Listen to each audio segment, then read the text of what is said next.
Filler injection এটা একটা non surgical aesthetic প্রসিজারের মধ্যে পড়ে। আমরা প্লাস্টিক সার্জনসরা মাঝে মধ্যে এই ফিলার্স ইউজ করি।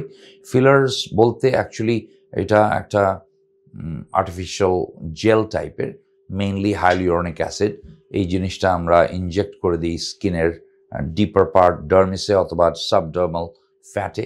তো এইটা রিজুভেনেশনের জন্যে বা চেহারার সৌন্দর্য বৃদ্ধি করার জন্যই আমরা করে থাকি।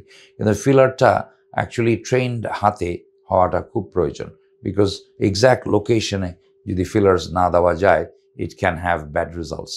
এবং আরও ভয়াবহ জিনিস হচ্ছে যে ব্লাড ভেসেলস আছে, ছোট ছোট রক্তের যেই শিরা উপশিরা, ওগুলোর মধ্যে যদি ফিলার ইনজেকশনস ঢুকে যায় বা ইনজেক্ট করে দেওয়া যায়, তাহলে it can have very bad effects. Skin necrosis হয়ে যেতে পারে, ইভেন আইসাইটের প্রবলেমস হতে পারে বাই এম্বোলিজম। তো এই জিনিসগুলো মাথায় রাখতে হবে।